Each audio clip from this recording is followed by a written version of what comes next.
Another day, another round gone by, and with it, another recap. I will say, my big wish for the second round was for it to be a bit more entertaining than the first, and man, did it deliver. So let's dive into the action, shall we?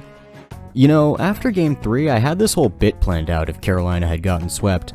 I was gonna fake a phone call, put up the potential fraud meme, and talk about how disastrous their season turned out. But with the benefit of hindsight, and with how Games 4 through 6 played out, I don't think that would have been the right take. Don't get me wrong, the season was absolutely a disappointment for the Hurricanes, but honestly, the better team just won. Like I said in the last video, everything seemed to finally be clicking for Carolina as Anderson was hitting peak form, the power play was starting to click, and you can't say their offense disappeared like it did last year. The Rangers were just that much better. Their goal scoring was just as effective, their special teams were significantly better, and Igor Shesterkin was Igor Shesterkin. Carolina now has to deal with the horrific cap crunch that will probably see most of their roster as we know it gutted down to the core. Thankfully, they won't have to worry about Brindamore's contract anymore. So, remember what I said about Boston in the last round? Now you get the honor of having the brakes beaten off you by the Panthers in the next round. Yeah, it turns out that might have been a little overzealous. In my defense, early signs seem to be pointing in that direction. After the Game 1 momentum wore off, Games 2 and 3 were absolutely dominated by Florida, as Boston's lack of quality depth was exposed, Pasternak still wasn't able to do anything, and Swayman finally started looking human again. Then all hell broke loose. First, Bennett punched Marchand in the face, putting him out for 2 games, then a clear goaltender interference call wasn't called back.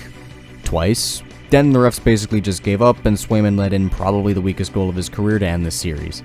The problem with Boston is I don't know how you improve this team going forward. They do have a decent amount of cap space, but they also have glaring needs at center, a lot of pending UFAs, and a Linus Ullmark situation they need to figure out. Matthew Poitras coming back should help, but after that, it's tough to tell which direction they go.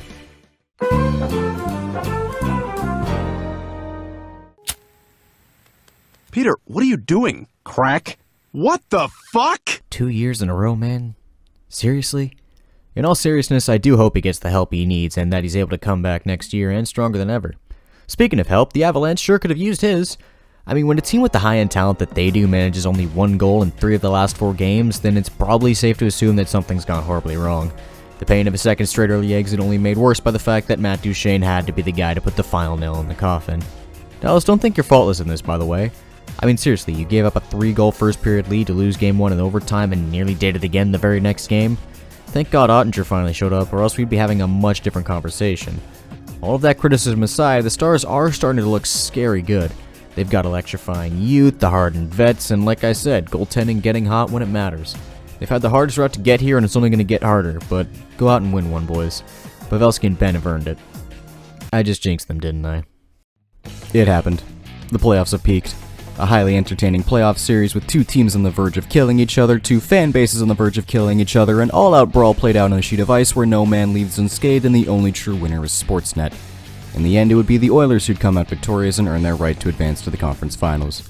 There were some question marks throughout the series, however. Their blown leads to lose games 1 and 5 and Stuart Skinner seemingly falling off gave many Canucks fans hope that they might be able to pull off the series win. However, it just wasn't meant to be. It wasn't due to the lack of trying. Artur Stilovs was standing on his head, the depth was coming up when needed, and that's all before getting into the Conn Smythe-worthy performance from Brock Besser. That was until he got hurt and had to miss Game 7. Vancouver, I'd still be proud. You punched well above your weight this season and proved many a doubter wrong, myself included. I do have one criticism, however. Petey? Buddy? Where the fuck did you go? So now we've reached the halfway point. Only 4 teams remain in the hunt as we gear up for the month-long dash to the finish. I'm not going to make a prediction as I was horrifically wrong last time out, but if the conference finals are even half as entertaining as this round, then I think it's safe to say we're going to be in for one hell of a show.